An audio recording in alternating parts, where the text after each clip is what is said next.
the Bad Batch breakdowns with the Clueless Fangirl, Helen. I'm Kyle. Welcome, welcome, welcome. Happy Tuesday, everyone. We're super happy to be here. It's been a while, Helen, since we talked about Star Wars. I think it's been since when? It's been since December, since The Mandalorian. Yes, something around. Sorry.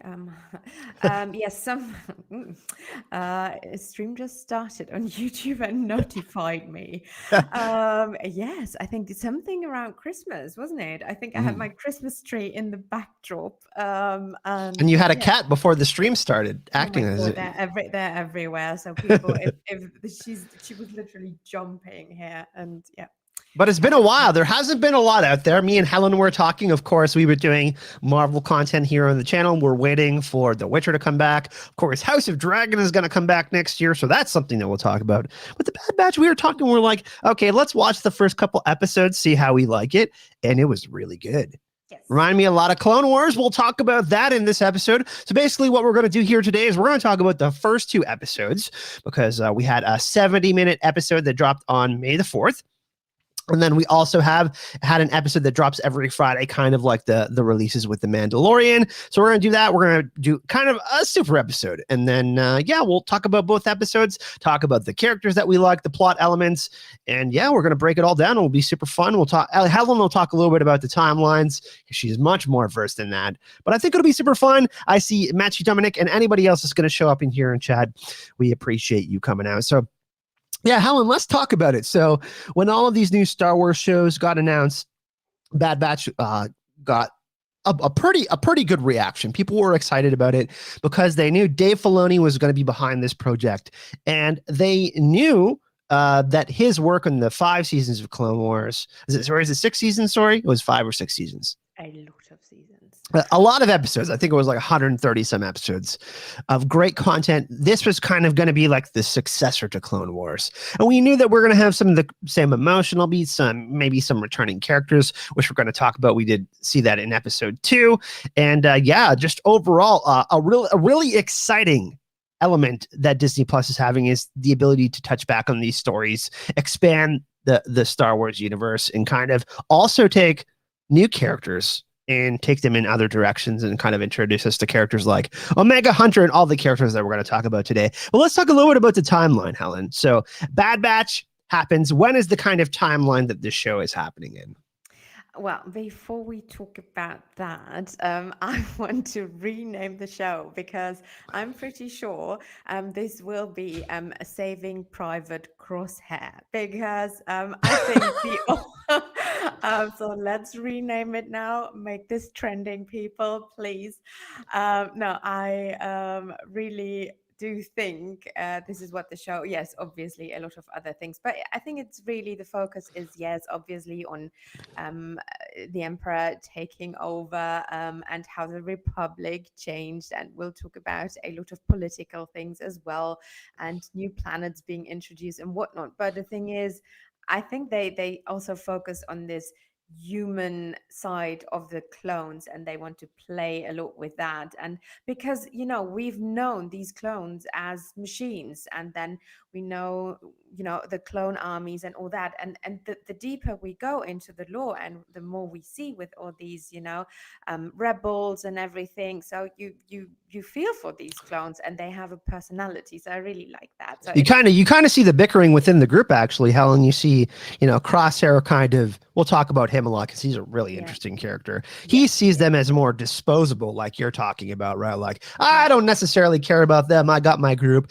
We're kind of a special little group. But then you have people like Hunter and Echo who have more empathy, and they've experienced all of these wars, and they've kind of know what war does to people. And even though they're clones, they still have a life, and that matters. Yes, and it's very similar to the Mandalorian, right? It is, the Mandalorian, he even learned that, even a machine, because he hated the machines in the beginning, right? And they were responsible for a lot of death and destruction in his life. But then in the end, he changed his mind. And this is now so cool that we, again, look behind those machines or clones and see the human side, and that they are all so different. And I really love this message. So IG-11, one of my favorite characters from The Mandalorian, of course, played by Taika Waititi. Yeah. Who's Yeah. doing amazing stuff in the Yeah. Star Wars universe. You're right about The Mandalorian. We kind of talked a little bit about it before the stream, Helen, and that it had some of the same elements. You kind of talked about the humanization of a character, kind of the coming of age stories that we, definitely get to see within the Star Wars universe, and stories like this. I kind of referenced the character of Omega as kind of like a human version of Grogu. Definitely, Grogu is less communicative because doesn't say as much. But Omega, a supremely interesting character that I think you see the same kind of like father-son relationship, or father-daughter relationship, I should say, kind of with some of the Bad Batch, but especially Hunter and Omega. And that was kind of a really great selling point in the first two episodes. And when we were talking about it before stream, we were like, yeah, like when you want to watch a show and you want to get into it, you want to get behind the characters, but you also want to get behind these relationships. It has to mean something to you.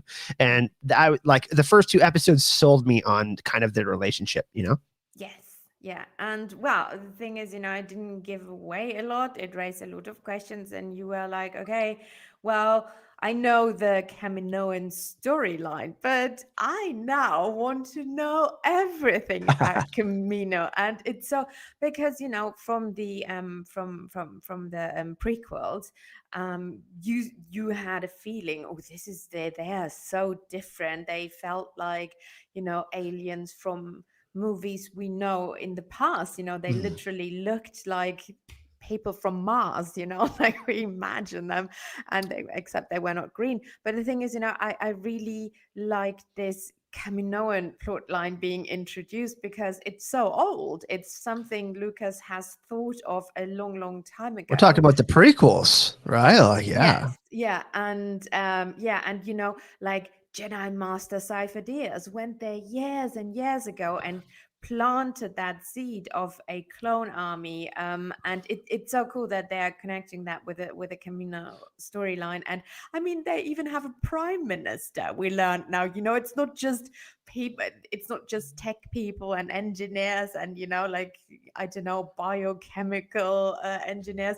It's well, they have a whole civilization. And And intention. We're going to talk about intentions as yes, they well. have intentions, and they don't look like fighters. So I don't think they have an army of Kaminoans.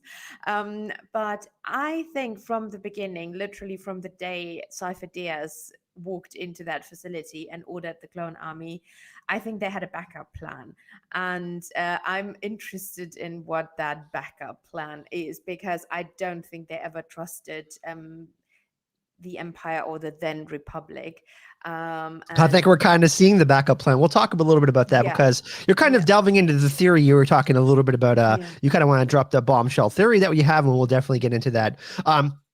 So yeah, supremely interesting characters. You talk about the Kaminoans, Nalase and Lemusu. We get a lot of really interesting dialogue, especially between them and Tarkin. Tarkin, obviously, like, this is a character that we know. We know his intentions. It's not something that we necessarily have to guess. Like, we know pretty clearly what he's about. He's about serving the Empire. He is about asserting power for Palpatine. He's like his right-hand man, essentially. He's like, like an SS general, if we were to kind of talk about that kind of stuff. So he's evil. He's not a good person, and he will do whatever he needs to do to appease the Emperor. And that's what we're kind of seeing in the first episode, right? We're seeing this, which is really cool. And this is why I love this, Helen, and we were talking a little bit about this. The ability to, when you get new stories like this, it's not necessarily a new story, but touching on old stories and expanding them, right? We get basically in the first episode, Deepa Bilaba, we get that, and Caleb, we get all of that, and that's kind of where it all really starts, right? We see Order 66, and then the Bad Batch is kind of confused. They're like, we don't usually get orders like this, but we're taking out the Jedi now? We're kind of working alongside them. What's going on here? And then that's when we see that power grab that we've always knew was kind of that, one of the biggest events, if not the biggest events, that kind of shifted everything in the Star Wars universe. Yeah. Really interesting to see. And what I really loved about it too is we see this confliction, right? Let's talk a little bit about that, because we see Hunter, who is probably my favorite character of the bunch. I don't know. I don't necessarily know if we should call him the main protagonist, but he's kind of like a Jon Snow character. You know what I mean? He's a leader. He's a sergeant. He's leading his crew. they trust him in his actions and what he's doing. But it was really kind of cool to see him and Crosshair kind of go at it for the first couple of episodes. But yeah, let's talk about that. The group dynamic of the Bad Batch, all of these characters, who really stood out to you? Uh, just one second. I'm just replying to somebody in the chat. Sorry. Yes. Who stood out to me? Um, I can't. I'm super into Omega. I really, I'm not. So you're counting Omega as a member now, kind of, because at the end, Oh, yeah, 100%. because I She's think the at the end of fifth. episode, yeah, Yeah, she is. Yeah, no, she is. Because like her childlike, like love exuberance, yeah. for dirt and sand and all that. Yeah, I really love that. But if you just talk about those clones, yeah, I think Hunter as well. Although I really want to see the crosshair She and reminded me of a especially young Helen. Anakin, actually. Well, Anakin hated sand, so. Except Anakin hated sand. But the same kind of playfulness and ambition, I think. Yes, yeah. And he, in a way, Anakin was a clone, not a clone, obviously, but his Midichlorians. creation, Yeah. no, yeah, no, but his creation was, it was a normal birth, Shmi, it's like, the Force gave Anakin to Shmi. So in a way, he's similar to those clones, right? So yeah. I can see the parallel, but still, I kind of like Wrecker because that was the coolest sentence ever. What is order? What is Order 66? Like, I mean, yeah. So yeah, we're talking about some of these story elements, some of these characters that we didn't necessarily get to see fleshed out. For example, we kind of talked about some characters being reintroduced, and we have to go all the way back to Clone Wars season 2, episode 10, called "The Deserter." We can see Cut and Sue, right? Like he's done with war. He wants to live his life, and we kind of see this from a lot of different characters, right? Like they're trying to find refuge outside of this huge war that was fought. The war isn't necessarily over because Palpatine is still trying to find the rest of the Jedis and the rebels and wipe them out. But we see a lot of this same kind of storytelling in The Mandalorian, right? Where we kind of go to these side quests and find these characters that have a connection to the bigger parts of the Star Wars universe, the bigger events, and we kind of get to see their perspective. And that was really cool to get to see those characters because I really enjoyed going back and kind of seeing how they grew. And now they have kids, right? This is really cool. We see kind of the progression of their characters and all of that. And it was just really kind of cool to see Omega interact with them, but it was really kind of cool for them to re-include that. And I think we knew that we were going to see some of that because Filoni obviously was a huge part of Clone Wars. Yes. Right. And this is his show That was too. his baby, Yeah, it's his baby. So what did you think about that too? I thought that was a really cool inclusion to kind of get us familiarized with some characters. Some people that we could root for were like, yes, they're free. But then obviously they have a situation where they have to escape and the Bad Batch has to help them. So we've seen these kind of missions. Like I said, it reminds me a lot of the stuff we saw in The Mandalorian, the similar writing we see with The Mandalorian. Yes, and it is, what you said, the cost of war. And I really like that, all these clones, you can see, well, they didn't all follow these orders. Some left and lived a normal life and had a family. I mean, those are not his real children, his biological children, but still, yes, sorry, I'm just laughing about John Haymaker in the chat because he asked how our Medichlorian count is these days, and I just said pretty low for me. Yeah. Guys, I don't usually drink pop, but I'm drinking a Dr. Pepper to kind of get me boosted today. I didn't want to have a coffee because it would make me jittery. I don't usually drink coffee at 5 p.m. in the day, but yeah, that's where we're at. Yeah. No. So I liked all four of them, and obviously Omega will. It's so weird that they because she says Omega in that, like, Mega. Is it Australian or New Zealand? He's from New Zealand, right? So it's a New Zealand accent, right? I think it's New Zealand. I should know. My best friend is from New Zealand, so mea culpa, Tina. But I love that. Literally, most of them have that accent, and I'm like, oh my god. But we see something. Let's bring something up from chat, Helen, because this is interesting. This is going to be one of the main points that we wanted to talk about today. But let's bring up what Omni has to say. Yeah. I think Omega is an amalgamation of all the Bad Batch's best Mm. traits: mental faculty, tracking, marksmanship, strength, individuality, and creativity. Those are, I would say, that's pretty good. Marksmanship. I think we could obviously attribute to Crosshair. We got, a strength with Wrecker. Individuality, creativity, we can attribute those to different characters. But maybe she will be force sensitive, and like Bran can see fragments of the future. You were actually talking a little bit about that, not Bran Stark, but the idea of Omega being force sensitive. What are your thoughts on that? That's kind of where I was with that, because we know that Tech senses something in her, right? He's Mm. like immediately like, well, yeah, she's like us, but she's also special too. And I think we Yeah. all knew that. Like, she just kind of pops up and she immediately is kind of drawn to all of them. Yeah, she is, but I think she's rather the missing link because look, they're not called 99, Unit 99 for nothing. And Mm-hmm. Omega isn't the last in the Greek alphabet for nothing. I think she is Mm-hmm. the missing link. I don't think she is the combination of all of them or the best of all of them. I think she's the missing link to whatever. It's like if I don't know if you she's a missing puzzle or whatever, and then you see the answer, right? I think it's more that but I I don't know what they can do, what their power then would be, but I see her more as that. Yeah, and I have a theory about her, what will become of her, because I think she will live, and I think she'll become something we learn of in Rebels and Clone Wars. Also, there are some really great voice actors they got included into the show. Well, I mean, it's mainly one person, but Freddie Prinze Jr. as Caleb. He's a huge Star Wars fan. I just wanted to shout him out because he's been such a huge Star Wars fan. He's been such an advocate for Dave Filoni. I know I'm kind of going on a tangent here, but it's so cool to see him voice Caleb, and he's been really kind of vocal and a huge supporter of the Star Wars fandom. So, but yeah, I'm just, I have IMDb open here for all the voice actors and stuff like that. yeah. Obviously, we have Ian McDiarmid as Darth Yeah, Sidious, Emperor Palpy. Palpatine, My Palpy. Actually, I have a Funko Pop right behind my desk here that Helen, she likes to send me all the villains, Sauron, Palpy. Anyways, yeah, but yeah, I agree with you. It's really interesting that you say Omega, because the Omega is kind of the completion, right? Alpha, Omega, something interesting to think about.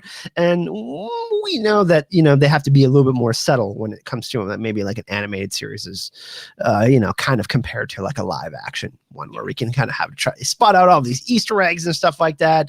Obviously we can, kind of trying to clue things in through dialogue and whatnot. But it's really interesting so far. I mean, we only got 2 episodes out of the 16. We know that we're going to be getting another 14 episodes.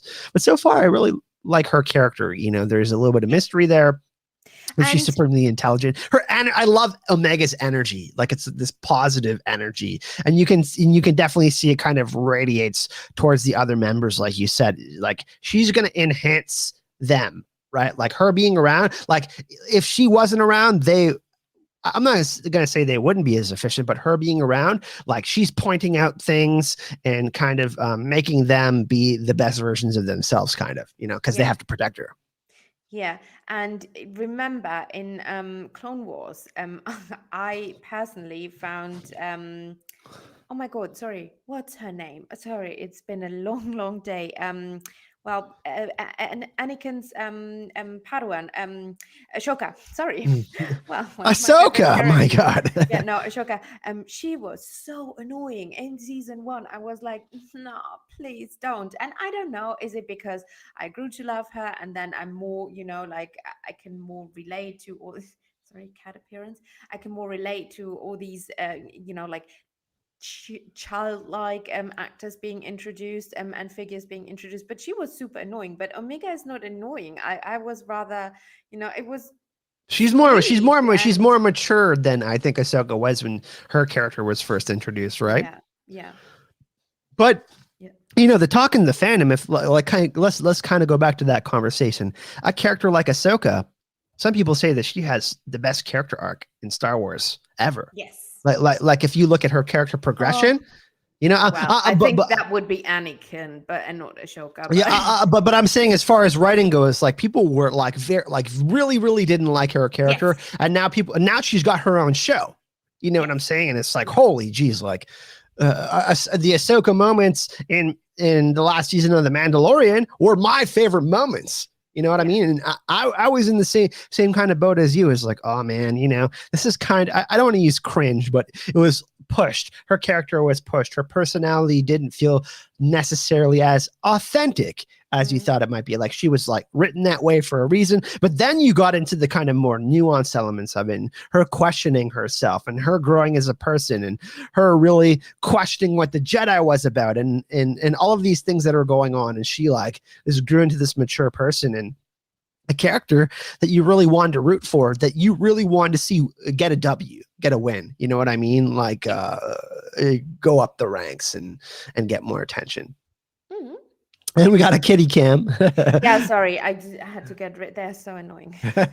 So Omega does feel different. I agree, though. Like I didn't feel that same sentiment. I was like, oh, okay, like this Omega character is intelligent. I'm intrigued. I want to learn more. Or maybe we're more used, we're more used to animation now, and we had so many shows. At least the people who have seen them, and even in The Mandalorian was something like whatever Grogu is, like he could be annoying if you see something like that for the first time ever. Sorry, my cat is literally just eating my couscous dinner, but okay, thank you very much. Sorry. And now we're more used to these kind of characters, right? Who like Grogu, he didn't speak, he was just, but it's kind of endearing. And it's really interesting too, because Dave Filoni wrote the character of Ahsoka. That's his character. Yes. You know what I mean? Like that's his creation, and also Omega. So, but I think that what's so interesting about it is I do feel like, Dave Filoni's writing and producing keeps on getting better and better and better. At some point, I see him kind of in Favreau, kind of taking over Star Wars. I'm from Kathleen Kennedy or whatever. At some point, we've kind of talked about it a little bit, but I think that this is kind of a progression of also Dave Filoni's writing and understanding all the kind of growth that he's went through as a writer, creating these characters. Like Omega's kind of, I don't want to say a progression of Ahsoka, but I think he knew this starting point for Omega was a better starting point than kind of where Ahsoka was. Yes. And he knows how to write these characters. I'm not gonna claim that I know how to write them. But when we talk about her, do you think she is force sensitive? Yes or no? Because the clones are not.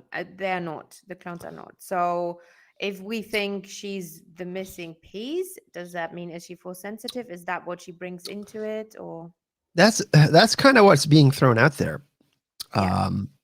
We haven't feel from her how she acts, and because people thought Grogu was possibly a clone, right? Like they're extracting his DNA and all of that kind of stuff, but then we found out he was actually just part of his clan or whatever, just like kind of one of the last members. And we still don't know his like origin story yet. We're gonna find out at some point because spoiler alert, Luke Skywalker shows up.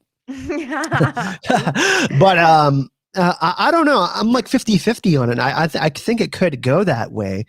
Some people are kind of talking about that she could be somehow linked to Palpatine, and this is the Palpatine clone that we're linked to, right? Mm-hmm. I don't necessarily think they're going to go that way, but it would be an interesting twist, right? Because I think as we go with the show, we're going to find more and more of a wedge on where the Bad Batch thinks things are going, and where they start to see things more clearly, like, oh, Palpatine isn't like, there wasn't really an attack on Palpatine. He's created this kind of narrative where he wanted to do this power grab. It worked. And there's going to be more of this disparity of where they were and where they're going to be, right? Because they're clearly not in alignment with, killing innocent people. We see in the second episode, these people that they're sent to eliminate are kids, and they're like farmers. Yeah. Kind of this. Crosshair didn't mind, but yeah. Well, Crosshair didn't mind because well, actually, let's talk about him right now. Then, what do we think about him? Because I think you're a little bit more easy on him than I am. Like, right? Because he's got an implant in his head.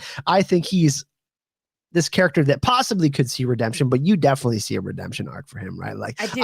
I don't know. I can see him as kind of like I don't know, being one of the main villains. No, I think, yeah, obviously he will, but his end arc, the end of his story is he will save the Bad Batch or he will save Omega, and he will, like he will probably die in the process or whatever. But I do think that is his arc. I think he'll, even though they activated the chip, maybe we'll have another moment where Omega will be like, I know what you're doing, and then this will be reversed, and he will save her, them, whatever, fight against the Empire in the end. Because you could see, he didn't really know what to do, and I think this aspect of, yes, they're machines, but they are not really machines. I mean, Echo is a machine, but is it Echo? Tech. No, Echo is a machine, No, right? Echo is a machine. Echo's 50%. Yeah, he's got the Yeah. implants and stuff like that. Yeah. Tex is really good with Tech, tech, and he's yeah, smart. yeah, Yeah. tech is the other. Yeah, sorry. Yeah, so I do think that I think he'll save them in the end, and that's his redemption arc. Hmm. So you don't think he's like a Moff Gideon per se? I No, don't know. he won't get a redemption arc. Don't make that I'm happen, not saying that Disney. Moff Gideon's going to get a redemption arc. I don't think so. But I'm just saying like he could be like the Moff Gideon of the Bad Batch show, kind of. Yeah, Because and we know I that. agree Yeah. with Mathieu what he says. He says he'll either kill Rek or Tech. I think so too. But then will come the moment where he'll be like, "Oh no, wait a moment. This is my family. I can't do this." But somebody will. Somebody will get through to him. Probably Hunter. Probably Yeah, Hunter. yeah. I think yeah. I don't think it's I Omega almost because thought they he was have. going to turn on the other soldiers to shoot them at the end of the episode and let them escape. But his shot, like, don't you think he could have shot Hunter if he wanted to? That's kind of the question I was asking, right? Like, if Yeah, he's but such a that wasn't the moment. Yeah, but at that moment, I think he was not fully turned. yeah. So some part of him maybe want to miss Hunter is what I'm saying. Hmm. I just want to give a shout out in chat. We have Metsu, Dominique, we have Tinkerbell, we have MSN, we have John Haymaker, Omni-Man, everybody that's joining us. I don't think I missed out on anybody yet, but anybody that's joining us in the live chat, whether you're lurking, whether you're in the chat, thank you for joining us. Yeah, he's a super interesting character for sure. And it'll create for some great conflict, right? Like he's kind of the perfect character because he knows that group and that group knows him. So it'll be this kind of fun, like, police robber type chase where they're kind of trying to second guess where they are and tracking them and all that kind of stuff. And yeah, it's just been super interesting so far. I haven't watched the episodes for a second time yet, so I think I have to kind of go back and maybe watch the episodes again because I felt the pacing was pretty good, but I have to go back and maybe learn a little bit more about these characters. But yeah, the episode lengths were good. What did you think about that? We got a nice, juicy first episode. Yeah, the first one was literally not ending. I was like, "Ooh, this is a treat." Like a movie. Yeah, but I was watching it late at night, and I was like, "Oh my god, it's not ending." Yeah, but I loved that we had the. I think the first 5 minutes were literally some of the best Star Wars animation ever. Not visually, but because it connected the whole universe again. And I think this is what Filoni wants to do. I keep banging on about this, but this was so cool that you had a Kanan, and Kanan's version of what happened got kind of a bit changed. And I do think personally, because I think there was also somebody in the chat that was like, it's a bit different than in the comics and the way Kanan talked about it in Rebels, and I get that. Rick is lurking. Hi, Rick. Rick as well. I got to shout out Yeah. Rick, of course. And I get that, but look, the thing is, what you heard in Rebels was Kanan's version of the story, and this is a very traumatic event, right? So I don't remember, how old was he then? 12, 13, whatever. I don't remember what I did at that age 100% in a specific situation. So the things we got Mega's in probably Rebels, around the same age, right? Like we're thinking probably. I mean, clones are different though, right? Yeah, and so what we learned is his version of the story, but here we see what really happened. I think what they are showing here, how his master died, how she died, is what really happened. So he didn't help her; he ran away. Which fine, she told him to, but he told us they fought together. They fought the clones together, and that's not true. And a lot of people were mad about it on the internet. I saw that. Um, so yeah, I think that's just different But she also kind memory. of gave him an order to escape. So, Yeah, she did. Yeah, no, because it's just a different version of his memory, and I think yeah. this is what we're seeing was the truth. So just to add up on that, because Speaking of the animation, well, when the Bad Batch reaches Salukami in the second episode, we get to go back there. I agree with you on the animation. Like I always felt that Clone Wars and Rebels did a really great job with the animation, but now we're in 2021, and it really felt it was just so beautiful. And Mhm. like Omega's reaction to being kind of this on this wondrous planet, that was really cool, right? Like you Yeah. felt immersed in that moment, right? Yeah. Like you were like, oh, okay, like this is really cool seeing Omega feel this joy, kind of experiencing something outside of Camino. But Mhm. this is really cool. And that was one of my favorite moments. And I agree with you. It's just like, oh man, that was so cool. Mhm.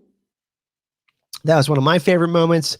And yeah, it was, I mean, it's a lot more scenic than Camino. Can't we agree on that? Yes. Oh my God. Yeah. Again, like they have a prime minister, they have a whole, structure on that planet, and they're shady as F. And I want to learn more about them. What is their backup plan? Because they clearly have one. And, it is said, I think Omega said that they don't create without purpose. So, what is the purpose?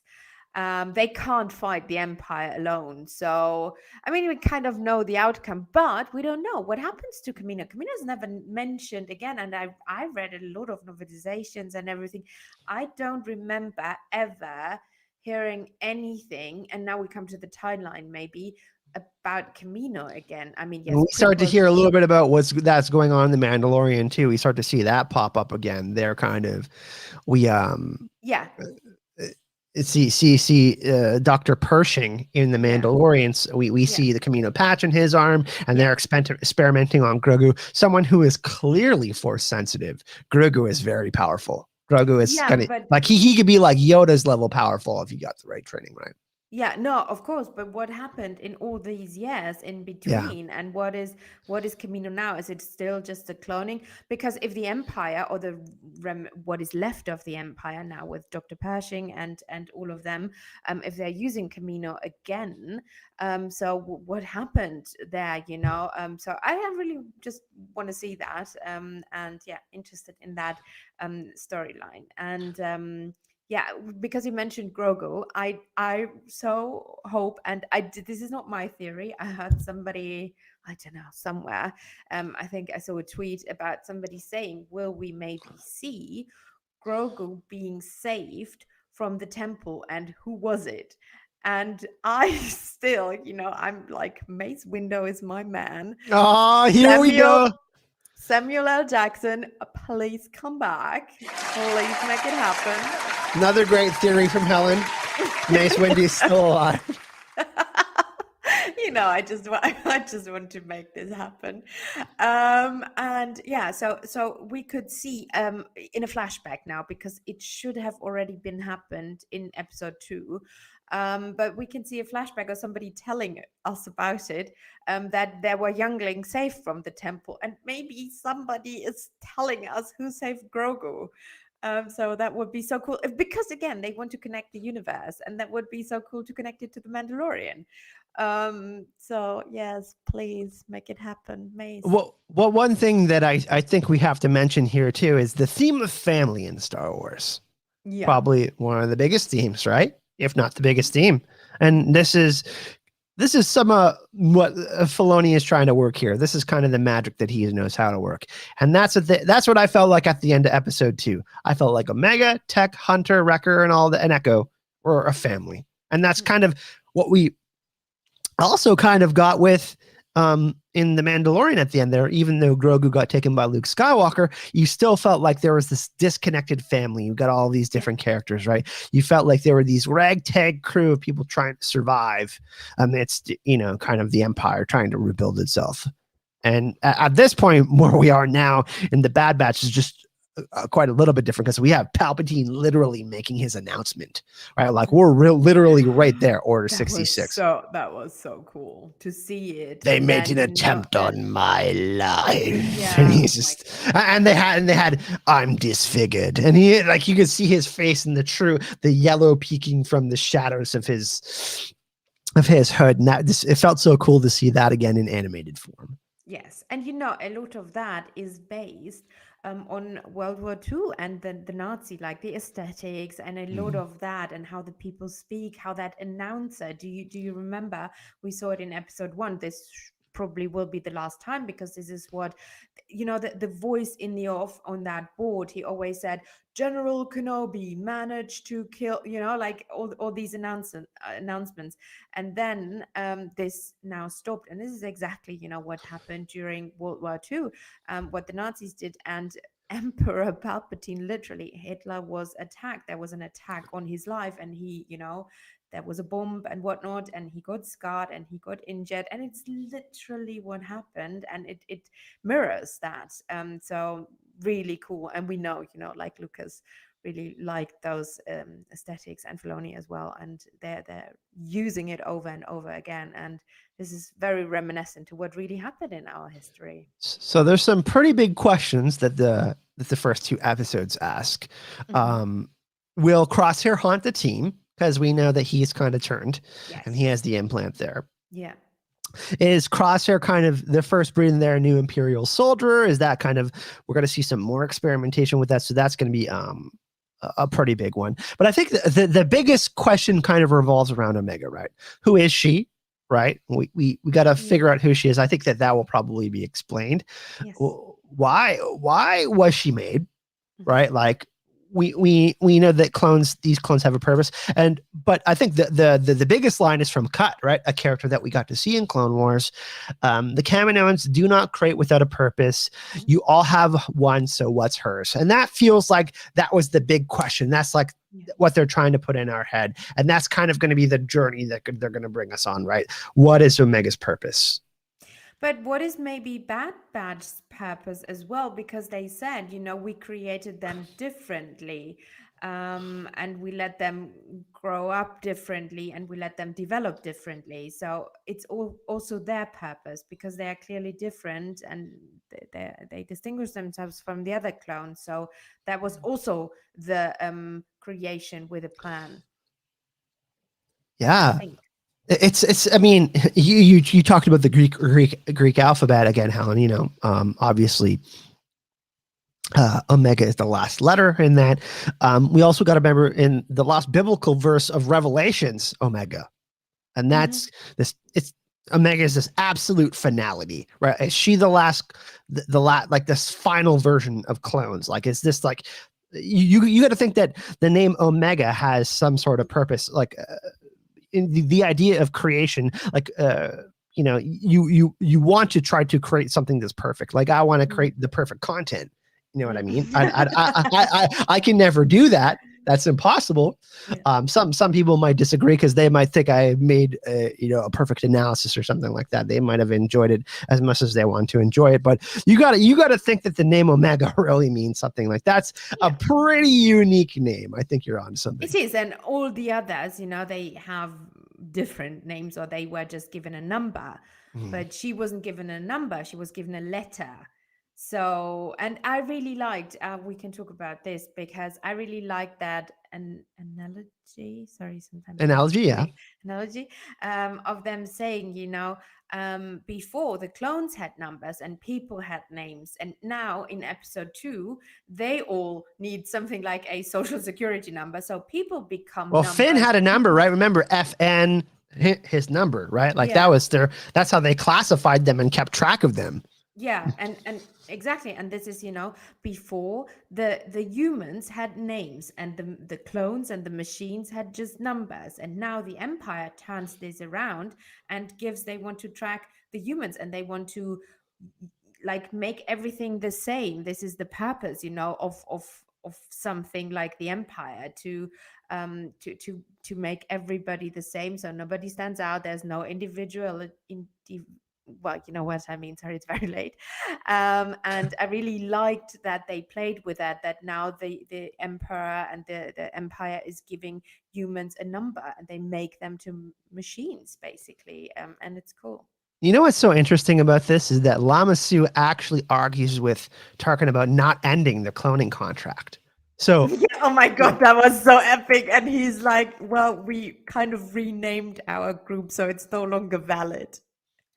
but what's so like what is that purpose, right? Like, I mean, what ending was Omega designed for? Right, like that's the interesting thing. Like Lamassu, like I like you said, they're the Kaminoans are very intelligent. Like they're more intelligent than us humans, right? So, not to say that they're more intelligent than Tarkin, because Tarkin is really intelligent. He's like always calculating 5-6 steps ahead. That's his job. Yeah. But I just find that so interesting, and I keep on asking that question in my head. In chat, I'd like to hear what you have to think about this, because that is something that I found so interesting about it too. Like, you know, obviously Tarkin has his own intentions. The Kaminoans have their intentions. I don't necessarily think the Kaminoans are. I would call them more neutral, right? Like they're kind of the middlemen. Yeah, they are very similar to what we saw in the in the last Star Wars movies, because they played a lot with, you know, there are so many people out there in the galaxy that just they work for both sides. They work for the Empire and they work for the It's about rebels. survival and money and all They, the things you need, yeah, right? no, it's true. It's just like the Mandalorian, you know. Sometimes he works for these people, sometimes he works for the baddies, sometimes he works for the goodies, but he just has to survive and you know, make money. And this is what they mention a lot in Star Wars. And I And think that's not a bad thing. That doesn't make you an evil person, per se, no, right? no. And I think in a way that's because apparently, you know, if Grogu and the clone facility in Mandalorian still working, obviously the Kaminoans made it out alive after all these years of the Empire, because they had a purpose, and Mhm. you know, they were really good at their job apparently. But yeah, it's yeah. I don't think they're evil, but I think they have a greater plan. They remind me, you know, I'm rereading all Greek mythology, and they remind me they are kind of Prometheus, you know, like you have that vibe, and they kind of love humanity, but they also f around a lot with humanity, you know. So yeah, it's interesting, and yeah, They they created a pretty big problem. they did, yes. I'm sure, because I think you're right. They had to have considered the consequences of creating an army this large, right? Like, and them knowing the science behind it. And I'm hoping that they'll explore that, because it looks, I mean, they aren't allowed to return to Camino anymore, right? Like, they hear that Omega from Omega's like, hey, like, you guys shouldn't be coming back, and then of course they get imprisoned and all of that, and Crosshair gets checked out again, and that's kind of where they split up. But it's going to be super interesting to see where they take this, for sure. And let's talk about kind of another aspect of family. When we're on Salukami, when we see Cut and Sue and their kids, Hunter is definitely kind of like the Mandalorian. He's not really a father. He's not suited for fatherhood. He doesn't kind of understands the ins and outs and that. And you can kind of see Tech and Echo, they don't really understand Omega as much, but you can kind of see Cut understand. Like, you can see him watching Omega interact with his kids and kind of understanding, like, hey, like, kids need freedom. They need this kind of this the space to express themselves, right? And that was a really cool part of the story, kind of just seeing, you know, Filoni setting up this idea of a family, and kind of them going through these bumps and labors of kind of trying to understand of how to. I think, you know, obviously the Bad Batch know how to work as a family. Like Wrecker and Hunter, they all know each other, but they're still getting to know Omega. So that was kind of a cool, like, you know, cut inserting himself and kind of being like, you guys are dummies, you guys don't understand as much. And I don't know, I kind of really like that aspect of the episode. What do you think about that? Yeah, no, but it was different than in The Mandalorian, Yeah. but it was, yeah, no, I like that. And it is also for kids. It's on Disney Plus. It's for, they want a younger audience to, tune into these shows. They want younger children to love and fall in love with Star Wars, maybe a bit of a different Star Wars than it was before, but, we still love it. And, like we're like middle-aged dudes now. I But absolutely love like the Uncle Wrecker, like like the idea of yeah, the fun Uncle Wrecker's here. Like let's go yeah, like do some like shady shit that our parents. I just love that. yeah, no. And what is interesting, yeah, sorry, I'm fighting with Mathieu here in the chat because he says that he doesn't like everything being reconnected to Palpatine again.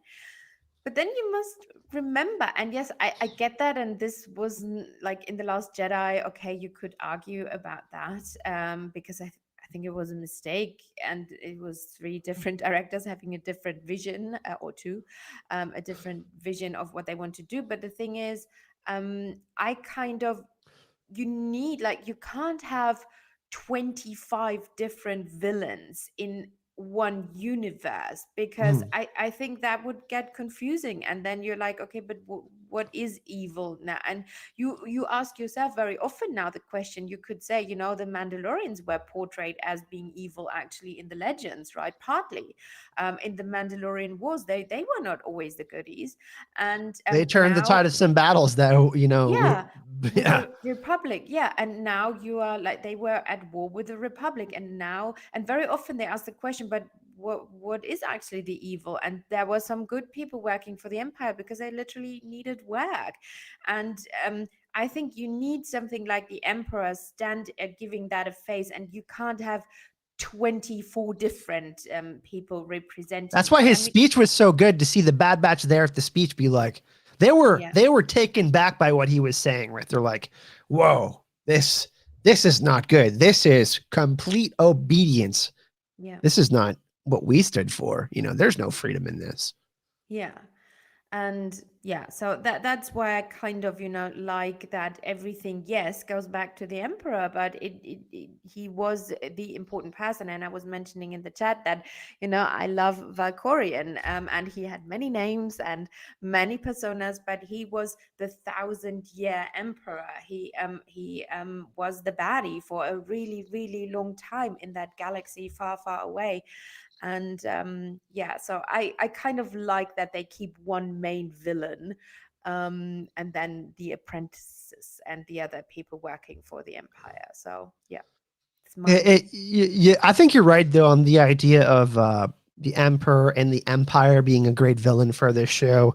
Um, we've kind of had to deal with kind of some scattered villains throughout the Mandalorian, but that's kind of the main imposing threat in the Mandalorian as well. This idea of the Empire continuing, like that's the main threat, right? Like that idea, that way of life poses a threat to everyone else in the galaxy. These people that are farming, trying to make that delicious blue krill drink. You know what I'm saying? yeah, and they don't care who's ruling on Coruscant. They will never in their life even go to Coruscant. They're so far away from the center of the galaxy and those planets and the Senate and all these people. They just want to survive. They don't care who's ruling today or tomorrow. It's all the same to them. And you see that especially in the Mandalorian. Everybody says, but it's all the same, good, bad. Like, what do I That's why care? it's so cool to see like we talked a lot about this when we did our Mandalorian episode reviews, in Yeah. that it's cool to kind of go to these smaller planets, go to the ground, see these kinds of characters, and and see their perspective, right? Like we get to learn quite a bit about these small villages, how their normal life is affected, right? Like we can't always get the perspective of the superhero Luke Skywalker. Luke Skywalker is fucking royalty. You know what I mean? I'm not saying it wouldn't make sense, but it certainly helps that you can kind of meet these characters like the Marshal Cobb Vanth, seeing his perspective. You know what I mean? He's kind of standing up for the normal people like me and you, just trying to live their lives on the outer rims, kind of just trying to establish themselves after this huge Mm. fucking war. And I really love, because I think this is where Filoni is at his best, where his storytelling at his best, was where he can focus on the themes of family, where he can focus on the coming of age stories. And I think these are the best kinds of Star Wars stories. That if they continue to focus on stories like these, they can hit home runs. But then you get to the kind of some of these other stories that are more convoluted. You make them more complicated, and more complicated isn't necessarily better. You know. Yeah, no, agree. So I think we're pretty much in agreement so far. I think we're just happy that we have something to watch again, because there Yes. isn't a ton on television right now other than the Disney Plus Marvel stuff. But Yeah, yeah. and I wasn't, when they announced all the shows, I mean, I wasn't mad about Bad Batch, but it was not on my top five or anything. But I really like it. I'm totally cool with it. But I was a big. I mean, I actually liked Rebels kind of more than Clone Wars. I don't know why, but I just did because it were new characters and a new story, and I don't know, it was just different. And then it reconnected them to Ashoka and all that, and yes, I kind of like that. But yeah, I'm like, yeah, I'll watch it every Friday morning. I'll get up and see it as the first one because I'm in the future to everybody in America. So yeah. Mathieu says, by the way, bonjour Mathieu, je parle français aussi. No, If he's we German. German. Matthew Dominic is German. Okay. Well, I guess I spoke French for nothing. It's fine. If we get Rex, Ahsoka cameo, maybe even Maul, get over the moon, my three favorite Clone Wars characters. I think you're right though, Matthew. We will see some more of these characters like Cut and Sue, right? Like they're definitely like, look at what we got in The Mandalorian. We got Ahsoka. Okay. There's no way they don't do cameos with characters Yeah. like Caleb and Yeah, yeah. and we're going to see more Jedi. We're going to see more Rebels. We're going to see Yeah. all of that come out. And the fact that we're getting 16 episodes as opposed to a 22, I think they're getting 16 episodes because Filoni's schedule is busier. He's working on the Book of Boba Fett, The Mandalorian. Ahsoka is going to be his show, and also this. So I'm sure he's fine because he's got a team of people helping him. Yeah. But still, it's going to be interesting. We don't necessarily know if there's going to be more than one season. We're assuming there is. But who knows what's going to be? Maybe it's just one season. I just don't think that we're going to get one season of this though. Yeah, I was in the beginning thinking that. I'm not sure. It won't be as long as Rebels or Clone Wars. I don't think that because they have so many shows. But yeah, it will be. I think we'll have a season two. Maybe they can wrap it up in 16 episodes, but I don't hope so because I really like it. And I mean, if they tell the story right and they do a great character progression, I'm just so interested in the character Omega. Like, yeah, I just feel like character is like Grogu. We're going to need multiple seasons to tell this particular character story. You know what I mean? Even though we got 2 episodes, we don't necessarily know much about this character. But yeah.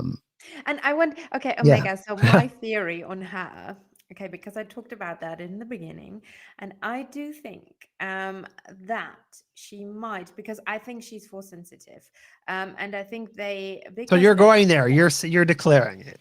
yes, I think she's force sensitive, and I do look. Cypher Diaz was there. Different Jedi have been at that facility. The Kaminoans are really, really clever. Did they take DNA samples? Probably. I really do think they created Omega from some Jedi set, maybe various Jedi's. And I think this is why later on they could do the Grogu stuff there. But again, going back to Omega, she is force sensitive. She will kind of learn that.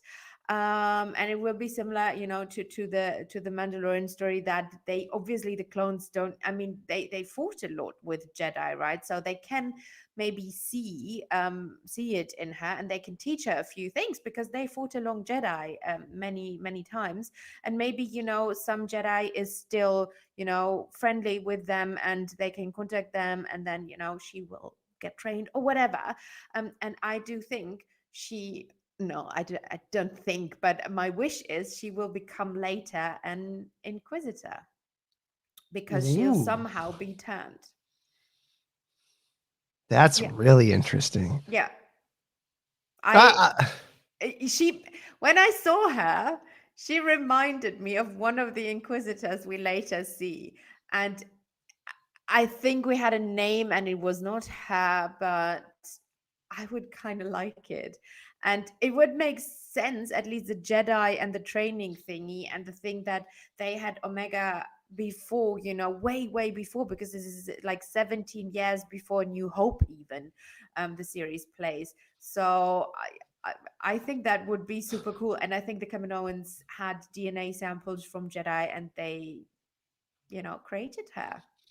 Either way, it's going to be super interesting. I know it's getting a little bit late for you, Helen. This has Yeah. been super fun so far. Have we decided? Are we going to be doing? We're going to be doing it on Sundays, right? Like that's the best day for us. Watch the episode on Friday and then do Yeah. reviews on Sunday during the day. This Oh, one's a little Sundays. bit. This one's a little bit later, but I think we're going to do just so people know that are watching right now. We're going to be doing our actual breakdowns. We'll be doing one episode next time because we're only going to get another episode. Mhm. I'll be doing them on Sundays at 1 p.m. Eastern Standard Time. Yes. We got a donation. Toss a coin to your witcher. Thank you. Helen, sing. No. The Purple Leo. Nothing constructive to say other than the show has been great so far. Never a fan of Bad Batch concept. Either they're clones or they're not. Yeah, I mean, they're nuanced characters, right? Like we could see that. And thank you for that donation, by the way. I really, really appreciate that. We can see that their thinking is a lot more than just like some. Other than Wrecker, you can tell he has quite a bit of empathy, though. He's caring for children. He's like an uncle. But you can tell that these characters care more about each other, which is a big deal, right? Because you see a lot of the other clones are just kind of, not to say because we don't get their perspectives, but these people have been through a lot. You know what I mean? Like their particular batch has seen a lot in the galaxy. And I think maybe that's why they're a little bit more understanding. And I'm not trying to say that they're understanding of the other side, but in war, both sides suffer. That's one constant, Yes. right? Yeah. So I think, but they won't. The great thing about it, though, about all these characters is that they're actually standing up for something. They're not just taking orders, and that's what I really like about these characters. They have a code, right, Helen? Yes, and even Omega, she's in the end, she's taking off the Camino thingy, the headband thingy, and she's leaving, and she's leaving her home and everything she knows behind. So she's also not following orders, because those were kind of her parents, right? So yeah, it's cool. It's interesting. I really like the show. I'm happy we got this, and yeah, it's a good new animation show following up the others we've sadly lost, because I don't think there'll be more Clone Wars and Rebels. We're going to have to, I see some people mentioning in chat, when is season 2 of The Witcher dropping? It's dropping around Christmas time. That's also when the Book of Boba Fett is dropping. That's also when The Mandalorian season 2 is dropping. Okay. Then Hawkeye and Miss Marvel are also going to be dropping at the same time. God. So I'm going to have to hire an editor for the channel because I will not be able to do all of that. Yeah. But good thing the podcast is surprise. We'll be covering Witcher season 2. We're going to be doing TV as well as our podcast still. Me and Helen will be covering the Book of Boba Fett. We're going to be covering The Mandalorian. Book of Boba Fett is probably only going to be one season, apparently, like 6 episodes or something, 6 1-hour-long episodes or something like that. Basically like a movie trilogy for Boba Fett and Fennec Shan, which is super badass. Yeah. I don't care what we get. I'm just glad that we're getting extra. It could be 3 hours. It could be 2 hours. I'm just glad we're getting something.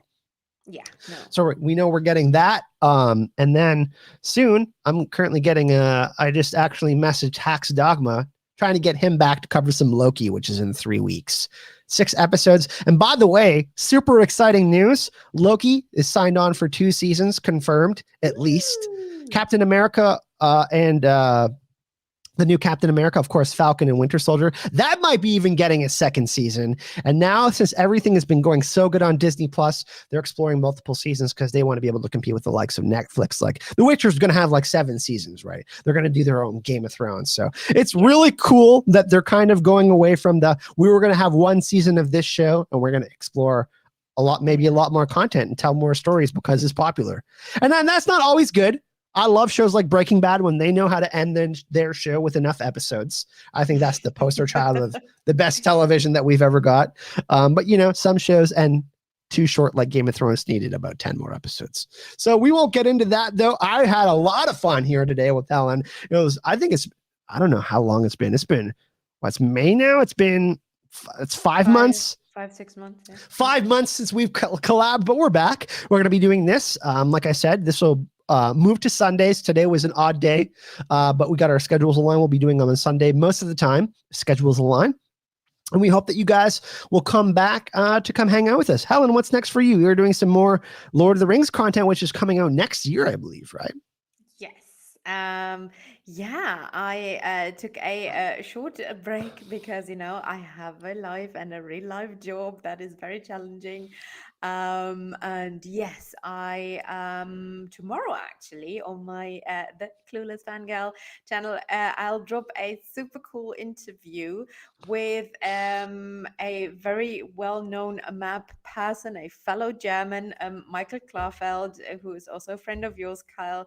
And we'll talk about, because he's creating amazing Middle Earth maps for various ages. And he's so cool and he's so talented. And for all the Lord of Game of Thrones fans in here, Song of Ice and Fire fans, he's a cartographer, right? Yes, creates maps. And George R. R. Martin himself has maps of Michael in his house, and it's so cool. And, I was there, by the way, to witness him get it signed. Yeah, it was so fucking cool. And Martin asked him, "Oh, do you have those maps for me? I want them." I was also there when he signed Ashaya's dress that had a Westeros map on it. Yeah, I took a video of that. I'm just trying to flex right now that I was there. Sorry, guys. Yes, and I'll have him on my channel, so that video, and we will record that tomorrow evening German time. So tomorrow evening EST, that video and that interview on Middle Earth maps and Tolkien love will drop on my channel. And yeah, I have a few videos coming, and I get back to my regular uploading schedule, like hopefully 1 video a week. And yeah, I was on Fellowship of Fans, another Lord of the Ring YouTubers podcast. I think that will drop this Saturday or something. I'm on social media a lot, Twitter and Instagram. Clueless Fangirl Twitter, Clueless Fangirl Instagram, go there, Clueless Fangirl YouTube. Subscribe. Yes, and all the information is on there. But all good. I'm getting back to work on Lord of the Rings, and I'm happy.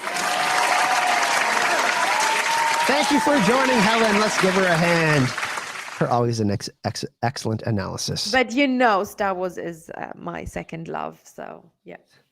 Yeah. And so that's, guys, like I said, Clueless Fangirl, social media, go check her out. Creates awesome content if you want to go. Of course, if you're a huge Lord of the Rings fan.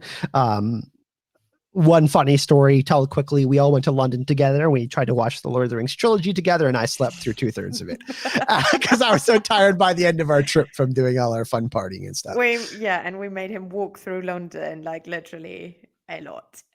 Yeah, I walked like a zillion miles after a 12-hour flight.